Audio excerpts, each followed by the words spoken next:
Dimanapun ditempatkan oleh pimpinan, kita harus bisa beradaptasi dan bisa mengikuti dimanapun tempat kita berada. Nggak ada tempat yang tidak nyaman.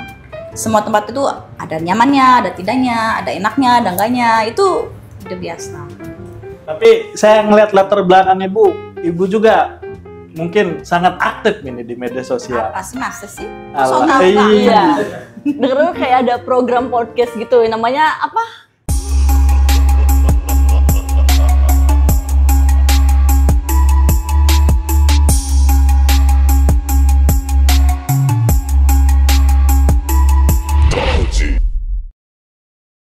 Assalamualaikum warahmatullahi wabarakatuh. Halo Sobat Serang, kembali lagi di Tetakon Podcast dari Ruang Bicara Kita Bangun Daerah Bersama. Kembali lagi bersama saya Aulia dan rekan saya Aldi Gopal. Tentunya kita kedatangan sosok perempuan yang inspiratif dan tidak hanya dikenal sebagai birokrat, tetapi juga sebagai inovator dan pemimpin. Siapakah beliau? Beliau adalah Ibu Warneri Putri SHMSI, Kepala Dinas Kependudukan dan Pencatatan Sipil Kabupaten Serang. Halo Ibu, selamat siang. Hai. Halo Ibu, gimana Ibu kabarnya Ibu? Alhamdulillah baik. Sehat ya Bu ya?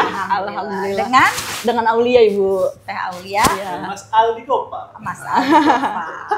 Sehat? Alhamdulillah Ibu. Nah, Gimana, Ibu? mau ngapain kesini?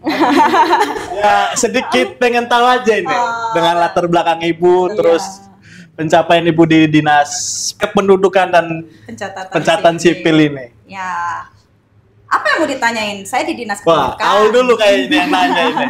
Nah, gimana sih Bu perjalanan Ibu dari dengar-dengar kan Ibu dari camat ya Bu ya, dari camat, terus bisa sampai ke kepala dinas ini gimana sih Bu perjalanannya Bu? Mungkin dari awal karir Ya, saya boleh, ya, boleh, Bu. dari awal karir. Jadi sebenarnya dulu itu saya mungkin sudah dipersiapkan oleh orang tua saya untuk menjadi ASN. Sebenarnya dari mulai lulus SMA. Dulu lulus SMA itu waktu lulus SMA saya diminta untuk masuk ke sekolah kedinasan dulu. Sekolah kedinasan. Cuman pada waktu itu saya belum ingin tuh menjadi ASN. Sekolah kedinasan waktu itu STPDN ya. Tahun 9 saya lulus 98, cuman saya waktu itu tidak berminat ke sana. Tidak berminat untuk menjadi ASN Kenapa awalnya. tuh Bu? Kenapa itu? Mungkin karena namanya anak muda nggak mau pakai seragam kan, nggak mau pakai seragam gitu. Masa sekolah pakai seragam selama dari SD sampai SMA, terus kemudian kuliah harus pakai seragam, terus kerja juga harus pakai seragam. Nah itu kayaknya di luar pikiran saya deh, nggak berminat gitu. Saya nggak mau kuliah pakai seragam, terus kerja juga nggak mau pakai seragam waktu itu. Akhirnya saya nggak mau tuh, menolak untuk masuk ke sekolah kedinasan. Kalau background sendiri Bu di pendidikan? Nah ini kan sebelum pas lulus SMA saya diarahkan untuk masuk sekolah kedinasan. Karena orang tua saya juga kan awalnya dari sekolah kedinasan tersebut, dari APDN, terusnya saya diminta untuk STPDN, terus saya nggak mau. Akhirnya saya masuk ke kuliah swasta di Trisakti Jakarta. di Jakarta, sesuai dengan keinginan saya waktu itu kan gitu. Jadi saya nggak mau mau masuk ke sekolah kedinasan, saya nggak mau jadi PNS, nggak mau pakai seragam. Saya pengen swasta, maksudnya kuliah seperti anak-anak pada umumnya di kuliah universitas di Trisakti lah. Tapi saya. nyatanya mah sebaliknya, malah jadi lahan rezeki. Itu malahan sudah takdir mungkin ya, qadarullah. Akhirnya saya tetap jadi ASN. Karena lulus kuliah pun sama orang tua, saya lulus nih 2003 kan. Saya lulus 2003. Coba Teh, bapak saya panggilnya Teteh ya. Kamu masuk ke PNS katanya. Daftar lagi. Udah lulus kuliah tuh. Saya tetap nggak mau waktu itu. Kenapa itu? Saya kurang tahu karena saya nggak berminat pada waktu itu, tidak berminat menjadi ASN. Saya nggak mau saya nggak mau jadi ASN, mau jadi notaris aja atau jadi lawyer waktu itu. Kalau aktivitas di Jakarta itu? Saya waktu itu Kuliah. banyak juga sih ikut organisasi kan, organisasi di kuliahan itu jadi anggota Badan Eksekutif Mahasiswa. Terus kemudian saya juga ikut demo-demo. Waktu 98 kan lagi banyak-banyaknya demo, Orde Baru. Nah, saya ikut-ikutan. Waduh. Saya ikut-ikutan sama teman-teman saya tuh untuk apa namanya? Itu inspirasi dari sendiri apa ke bawah teman itu? Terbawa karena banyaknya teman saya aktivis kan. Jadi saya ikut-ikutan teman-teman saya, senior-senior saya gitu untuk demo-demo. Di kadang-kadang waktu itu di Sudirman misalnya lagi demo Semanggi 2 ya, saya ikut. Terus kemudian ke DPR gedung juga saya ikut-ikutan sih pada waktu itu. Namanya anak baru kan, waktu 98 saya baru masuk kan, jadi saya diajak teman dan senior saya gitu. Jadi ikut salah satu bagian sedikit jadi bagian reformasi. Tapi di ASN ini juga ibu disuruh sama orang tua berarti ya? Betul. Jadi disuruh ya. Udah sekolahnya sekolah ikut-ikutan gitu. Kerja pun saya memang orang tua saya memang selalu mengarah saya seperti apa ya? Ikutin arahan dari orang tua. Tapi ini penting banget buat adik-adik semua ya, maksudnya buat anak-anak bahwa kita tuh harus ikuti setiap arahan dan bimbingan orang tua, karena orang tua pasti ingin yang terbaik buat anaknya. Tapi nyaman gak ini selama ini? Nyaman dong. Nyaman malah saya berpikir kenapa saya tidak ikut arahan orang tua aja dari awal. Dari awal ya. Iya, jadi saya sedikit terlambat meskipun tidak terlambat amat sih, alhamdulillah. Sudah di posisi sekarang. Nah, Ibu udah berapa tahun di Dinas Kependudukan ini? Kan setelah saya masuk ASN kemarin, terus kemudian saya di bagian hukum. Saya awal karirnya di bagian hukum 2010. Terus kemudian saya di Bapeda, Badan Perencanaan Pembangunan. Badan Perencanaan Pembangunan. Kemudian di DPM PTSP perizinan. Kemudian saya ke Bapenda, Badan Pendapatan Daerah. Terus kemudian saya dipercayakan lagi oleh pimpinan menjadi camat. Camat di mana itu? Di Waringin Kurung. Itu tahun 2000 kalau nggak salah. 2000 berapa ya? 2000 bukan. Waduh. 2020. Kemarin berarti ya? Iya, 2020, 21, 22. Ya, 23, 24, 25 baru saya. Habis dari Waringin Kurung ke Dinas Kependudukan dan Pencatatan Sipil ya. Gitu. Dari selama Ibu perjalanan di dinas ini, letak mana yang lebih nyaman menurut Ibu? Semua nyaman sih, kalau menurut saya ya. Karena bukan begitu, dimanapun namanya bawahan, prajurit, dimanapun ditempatkan oleh pimpinan, kita harus bisa beradaptasi dan bisa mengikuti dimanapun tempat kita berada. Nggak ada tempat yang tidak nyaman. Semua tempat itu ada nyamannya, ada tidaknya, ada enaknya, ada enggaknya, itu udah biasa. Tapi saya ngeliat latar belakang Ibu juga mungkin sangat aktif ini di media sosial. Apa sih, masa sih? Iya. Dengar kayak ada program podcast gitu, namanya apa? Camat TV. Camat TV. Oh tahu, tadi pasti Camat TV itu terkenal banget. Aduh. Singkatan apa itu Camat itu, Bu? Camat TV itu memang dibuat ketika saya menjadi camat di Waringin Kurung pada waktu itu. Nah, berarti udah ada dari pas Ibu jadi camat ya, Bu ya? Ya, kenapa camat? Waktu itu kan ada tim kreatif saya, namanya camat aja, Bu. Tapi itu kalau camat, kalau saya misalnya nanti jadi nggak jadi camat lagi, bagaimana? Nggak, camat itu artinya cerdas dan bermanfaat. Walah. Banget. Akhirnya ya udah, oke. Camat TV adalah cerdas dan bermanfaat. Waktu itu program pertama saya adalah ngobrol santai. Bukan. Lupa saya. Ngoras. Karena udah 2 tahun yang lalu ya. Yang sekarang nih opsi obrolan penuh inspirasi. Kalau dulu lupa, nanti saya ingat-ingat lagi. Terus gimana sih cara Ibu ngebagi waktu untuk program itu tersendiri? Terus Ibu dengan kepala dinas ini kan, dari juga Ibu jadi ibu rumah tangga juga ya. Gimana sih cara Ibu membagi waktunya itu, Bu? Jadi perempuan, iya. Sebagai perempuan,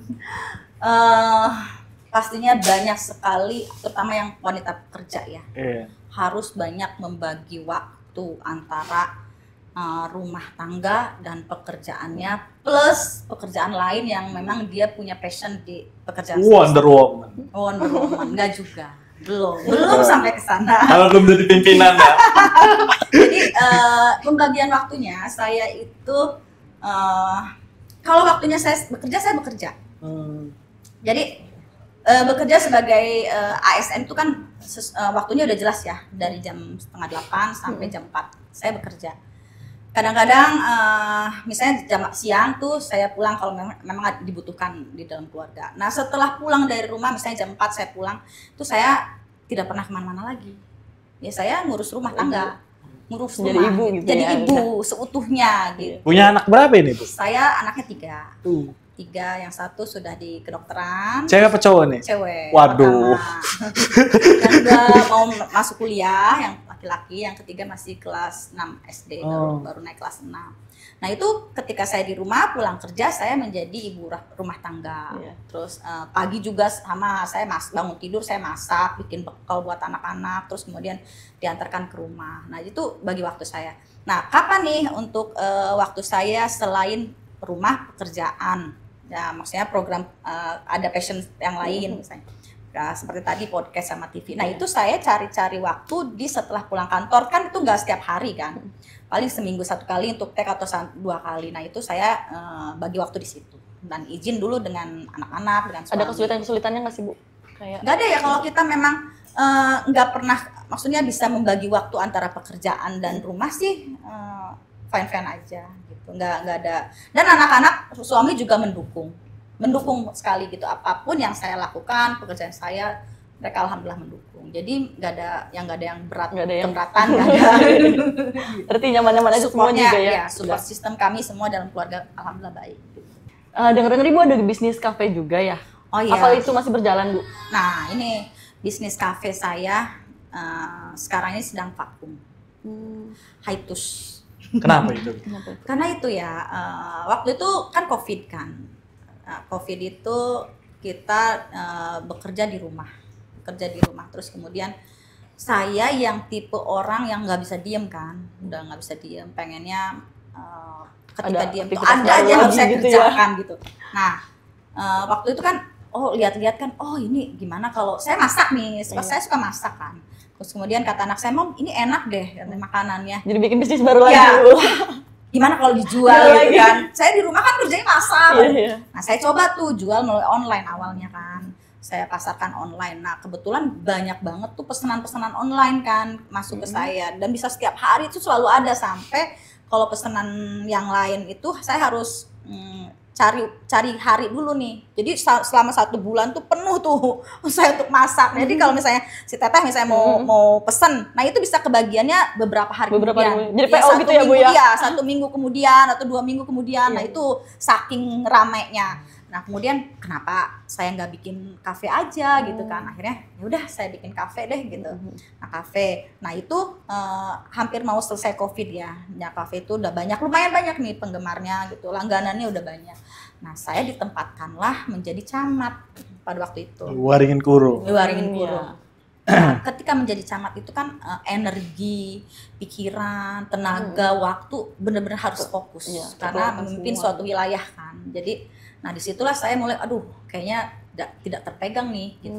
Tidak terpegang nih bisnis saya nih, bisnis kuliner saya dengan pekerjaan. Akhirnya saya hiatus dulu lah di namanya kedai Parete. Nah itu di mana itu Bu? Di Ciracas. Di Ciracas. Nah itu saya hiatus, udah berhenti dulu deh, nanti mudah-mudahan saya bisa melanjutkan. Nah ketika jadi camat. Apa enggak Ibu kayak serahin untuk ke siapa gitu? Sudah. Cuman karena waktu itu ini kedai ini saya yang bikin kan, masakannya tuh saya yang meramu sendiri, yang masak kalau orang sendiri. Lain yang campur, terus saya beda rasa ya Bu ya. Terus saya tuh nggak bisa menyerahkan masakan itu, meskipun saya itu kan saya harus quality control segala macam kan berbeda ya. Kalau ada yang memang dikerjakan di kedai, ada juga yang memang saya khusus yang mengerjakannya, itu kan nggak kekejar. Akhirnya ya udah kita hiatus dulu sampai saya punya waktu. Ini nanti bisa lagi. Udah ngomongin karir Ibu dari awal sampai hingga jadi Ibu Kadis ini ya. Kalau latar belakang suami Bu? Suami saya itu, saya pacaran sama suami dari kelas 2 SMA. Aduh. Jadi sampai sekarang. Mantap ya. Berapa tahun tuh artinya? Jadi dari tua sampai insya Allah, dari muda sampai insya Allah tua, kita bisa bareng-bareng. Karena dari kelas 2 SMA dulu saya pacaran, kuliah pun kita padahal berbeda. Kalau suami di mana? Kota ya. Kalau suami di mana kuliah? Kuliahnya di Bandung, di NH waktu itu. Terus saya di Trisakti. Jadi kan antara di Bandung dengan LDR Jakarta kan LDR, apalagi zaman dulu ya nggak semudah seperti susah. ini kan. Dulu tuh transportasi susah, komunikasi juga susah. Kalau dulu kan ada, kalau sekarang ada WA, kalau dulu nggak ada. Dulu nggak bisa pap ya? Nggak bisa. Papa apa ya? Kayak kirim foto WA. Kayak kirim foto gitu loh. Ya WA gitu, nggak bisa. Kalau dulu kan berbayar semua pun ya kan, semua tuh berbayar. Nah kalau nggak ada dulu, nggak ada kirim foto. Udah ada pacar belum nih, tanya belum? Udah punya pacar belum? Belum lahir lah. Belum lahir. Sekarang ini LDR itu lebih mudah dibandingkan dulu ya. Dulu itu bayar loh. Setengah jam itu ngabisin uang tuh bisa 100.000, 200.000 buat telepon. Saking kangennya itu ya. Kan wartel kan sistemnya. Nah kalau sekarang kan anak-anak sekarang buat pacaran itu gampang, semuanya gratisan, cukup pakai 100.000 kuota ya kan. Dapat sebulan. Bisa sebulan. Nah itu suami saya kemudian sekarang kami nikah tuh di 2004 setelah lulus kuliah. 2 tahun setelah kita lahir ini. Oh gitu. Iya. Oh ya, kita baru lahir umur 2 tahun ya. Suami saya itu bergerak di bidang sekarang ada di BUMD juga, di BUMD, terus kemudian bergerak di bidang konsultan perizinan gitu. Jadinya ya kami saling support semuanya. Wah, Ibu Kades ini ceritanya sudah malang melintang ini. Alhamdulillah. Dari awal sekolah, perjalanan karir. iya, sampai suami juga ini. Anak ya. Tapi dengar-dengar Ibu ini salah satu anak dari pemimpin ini. Nomor 2 di Kabupaten Serang ini. Periode sebelumnya ya. Periode sebelumnya. Benarkah Ibu? Jangan jawab dulu. Kita lanjutkan ke sesi 2.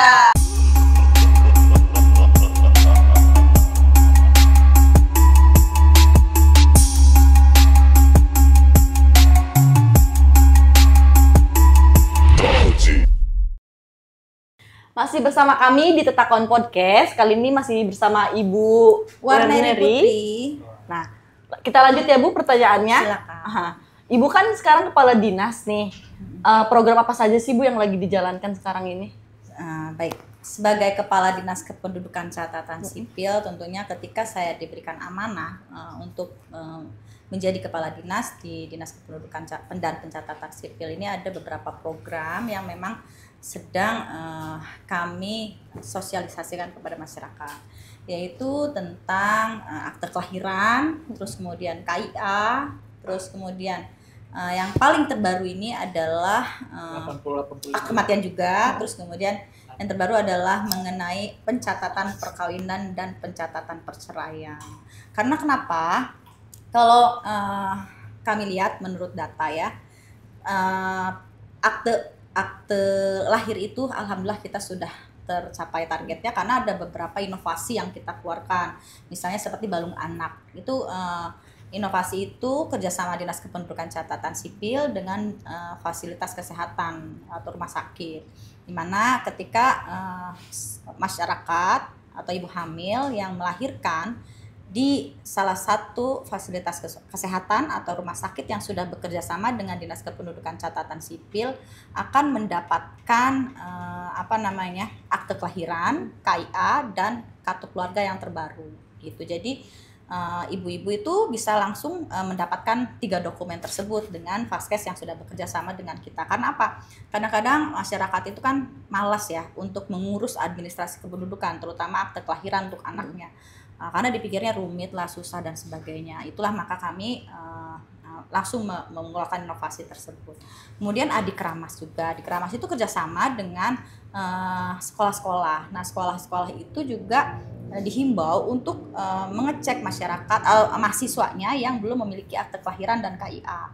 Jadi kita nanti koordinasi dengan sekolah-sekolah tuh, sekolah untuk mengeluarkan mengeluarkan data anak-anak yang belum memiliki dua dokumen tersebut. Nanti kita keluarkan dokumennya setelah persyaratannya dilengkapi. Nah, kenapa sekarang ini kami beralih sosialisasi mengenai akte tadi perceraian dan perkawinan setelah melihat kedua dokumen tersebut, administrasi kependudukan tersebut kayak tadi akte kelahiran dan kaya sudah mulai tercapai targetnya. Nah, yang belum apa nih? Ketika kita melihat data, masyarakat belum banyak yang mencatatkan perkawinannya. Padahal itu penting banget. Karena pencatatan perkawinan itu adalah bukti legalitas kita kepada negara. Jadi kalau belum tercatat ya berarti belum legal perkawinan kita. Dan kita nih sebagai istri atau anak-anak tidak memiliki hak untuk mendapatkan istri harta gono gininya. Terus anak-anak tidak memiliki hak untuk hak waris gitu. Jadi kan ini dalam rangka perlindungan hukum terhadap perempuan dan anak-anak gitu. Jadi anak-anak bisa mendapatkan hak-hak perdatanya dengan memiliki akte perkawinan seperti itu. Terutama yang sekarang banyak itu adalah kalau akte untuk muslim kan kayak buku nikah udah lumayan banyak ya. Nah, ini melihat data sih yang non muslim. Jadi non muslim itu melihat masih banyak yang belum mencatatkan perkawinannya ke dinas kependudukan. Ada berapa itu, Bu? Iya. Yang belum tercatat.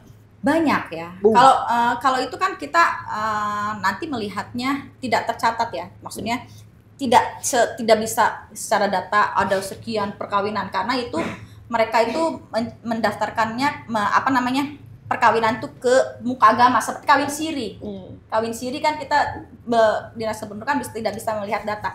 Tapi ketika data yang masuk yang mencatatkan kok cuma 2, kok cuma 3 gitu loh. Seminggu kok cuma 2 orang ini yang mencatatkan pernikahan, berarti kan masa segini. Sedangkan masyarakat kita kan ada banyak, ada 1,7 juta jiwa.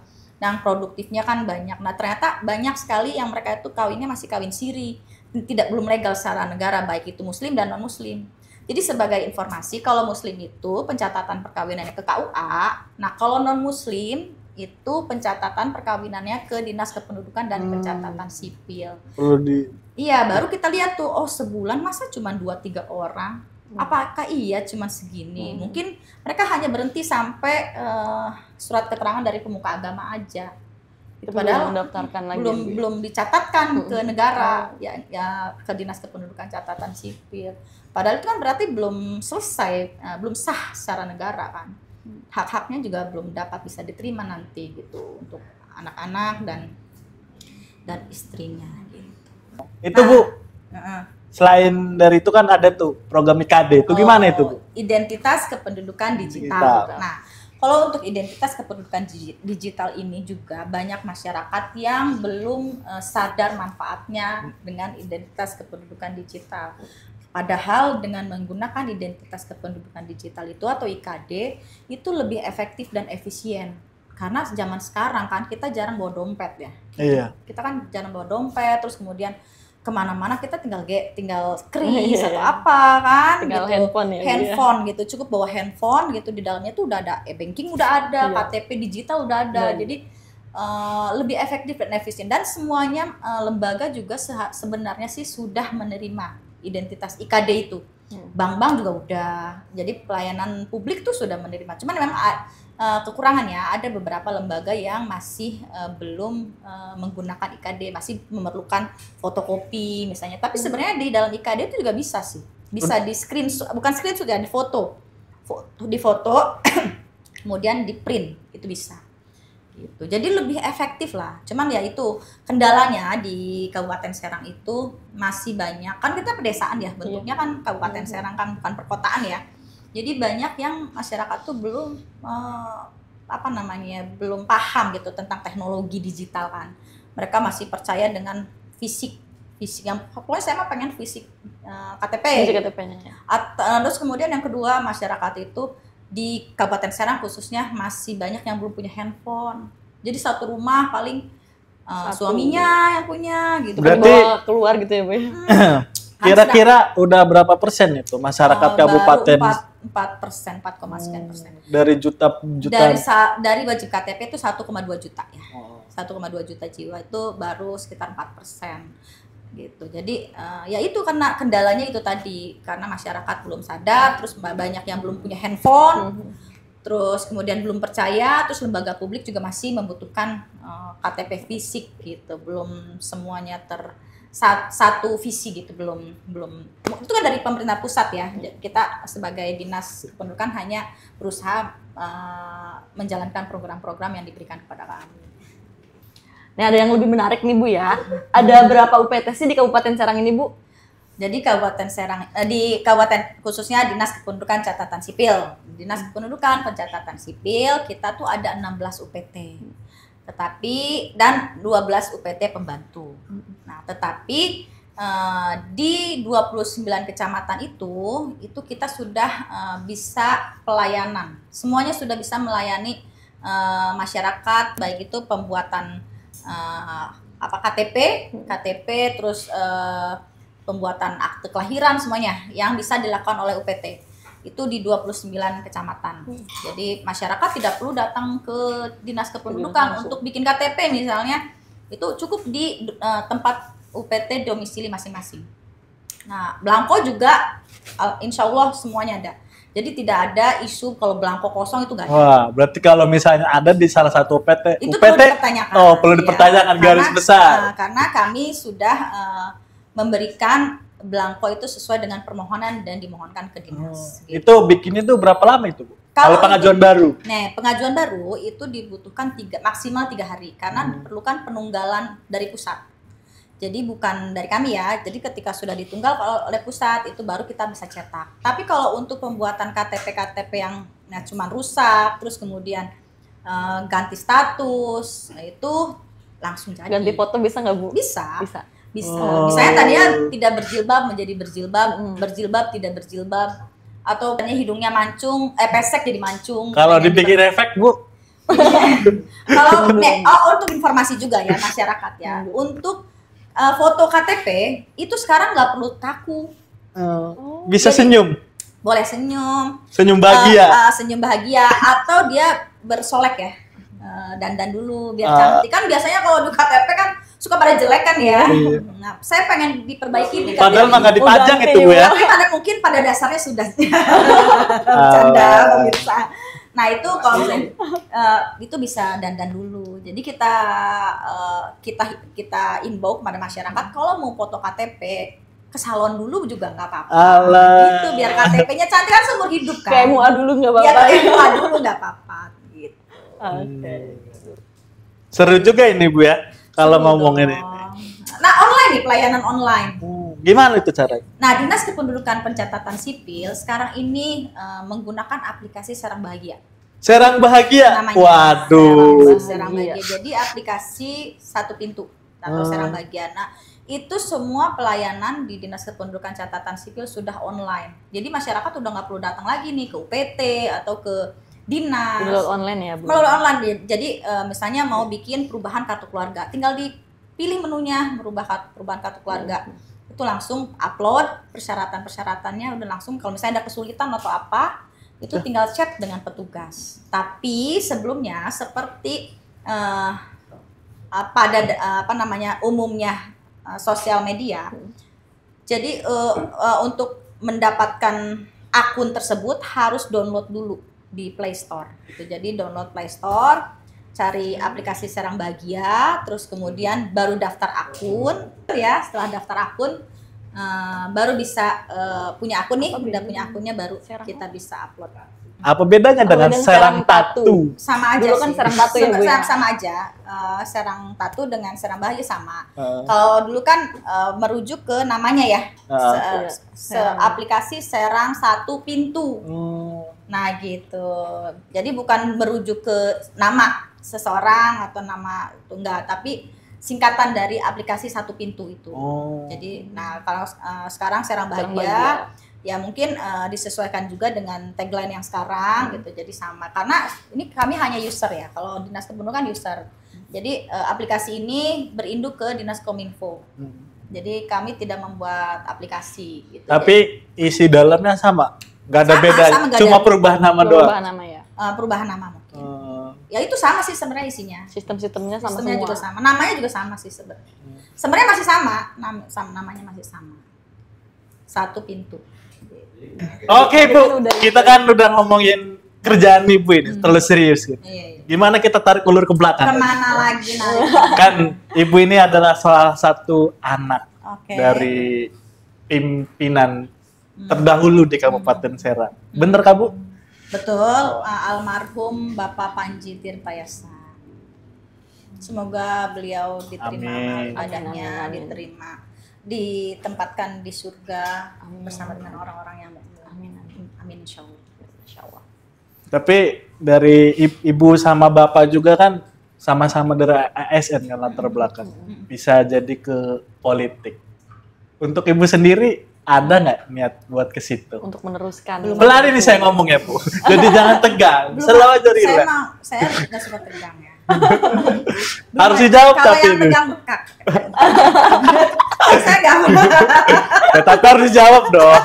Oh, belum ada ya? Oh, belum ada kepikiran ke belum situ. ada sih. Karena saya kan sebagai birokrat ya, ASN, jadi belum ada kepikiran ke sana sih. Tapi ngalir Takut aja kali. Iya, takutnya ada gitu. Kan namanya buah itu tidak jauh Atau dari dari pohonnya.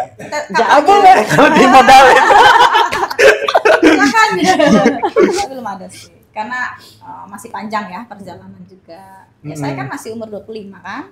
Oh, 25 beda sebulan setengah ini Bu. Seumuran kan kita kan. Saya kira Ibu bikin podcast sama TV itu sebagai panggung ya, buat ranah ke depan ketika mencalonkan sebagai pemimpin ini. Gitu, enggak juga karena saya kan suka ini ya apa ya, suka membuat sesuatu hal yang baru sebenarnya gitu. Kayak kemarin saya kan punya rumah makan, terus sekarang saya punya podcast tuh karena awal-awalnya seru nih ya kalau punya media sendiri nih, punya podcast. Waktu itu kan 2-3 tahun yang lalu itu lagi banyak orang tuh yang pada bikin. Saya juga jadi ikut-ikutan nih. Apalagi Ibu yang menjalankannya sendiri ya Bu ya. Karena saya punya bakat terpendam atau keinginan yang tidak tersalurkan sama orang-orang, nggak melihat bakat saya sebagai host kayaknya. Alah, bisa menggantikan porsi kami berdua ya. Jadi saya bikin sendiri daripada saya cari kerja ke media lain kan, ngelamar, udahlah saya bikin aja podcast sendiri. Maksudnya saya sendiri. Jalankan sendiri Bu Iya, ya. narsistik. Narsis sendiri gitu, apa sendiri. Gitu. Jadi awal mulanya karena saya pengen punya podcast sendiri, pengen nge-host sendiri gitu, belajar berbicara di depan umum, terus di media, terus bertemu dengan orang-orang hebat itu kan. Kalau podcast kan pasti bertemu dengan banyak orang kan. Itu beda loh, berbeda berbicara di depan kamera dengan di depan masyarakat. Beda. Saya lebih grogian di depan kamera masalahnya. Grogi banget. Berarti udah ini fix Bu ya, tidak ada buat menyalonkan diri untuk ke depan. Udahlah nggak seru Kalau berarti. saya kalau mau diangkat, Udah nggak seru berarti, udahlah sampai sini aja, nggak usah dilanjut. Oke Bu, harapan Ibu dan tujuan ke depan nanti apa Bu? harapan saya sebagai ASN ya bisa menjadi lebih baik lagi. Sebagai perempuan juga harus bisa berkarya dan berkontribusi untuk negara. Nah gitu. Wonder Woman ya Bu ya. Iya, untuk menjadi perempuan itu kita harus tangguh dan berdaya. Dan berdikari. Berdikari. Nah itu. Jadi Berdaya dan berdikari. berdaya dan berdikari, tidak tergantung oleh siapapun. Siapapun. Pada siapapun. Berdiri di atas kaki Berdiri sendiri di ya Bu atas ya. kaki sendiri. Jangan lupa coblos. Nomor. Terus harapan-harapan Ibu apa Bu? Harapan-harapannya ya kita semua dalam keadaan sehat dan bisa bekerja dengan baik. Yang paling penting adalah sehat sih kalau saya. Sehat dalam segala hal apapun. Dalam hal finansial. Oke Bu, ada pesan-pesan nggak untuk masyarakat yang nonton ini nanti Bu? Pesan-pesannya, saya ini korelasinya dengan Dinas Kependudukan dan Pencatatan Sipil aja ya. Untuk masyarakat Kabupaten Serang, jangan lupa urus semua administrasi kependudukan Anda. Untuk anak-anaknya memiliki akte kelahiran, terus kamu memiliki KIA, dan untuk yang sudah di anggota keluarga yang sudah meninggal mencatatkan akte kematiannya, melaporkan untuk dibuatkan akte kematian. Terus kemudian masyarakat juga mencatatkan perkawinannya atau mencatatkan perceraiannya, karena administrasi kependudukan itu penting sekali sebagai legalitas kita sebagai warga negara Republik Indonesia. Jadi datangi Dinas Kependudukan atau UPT atau melalui aplikasi Serang Bahagia. Kita semuanya sudah online, jadi untuk mempermudah masyarakat Kabupaten Serang mengurus administrasi kependudukan. Oke, terima kasih Sobat Tetakun Podcast. Cukup sekian obrolan kami dengan Ibu Warneri. Mungkin akan bertemu di lain waktu lagi ya, di lain kesempatan lagi. Terima kasih. Dadah. Izin pamit Ibu. Mau kemana?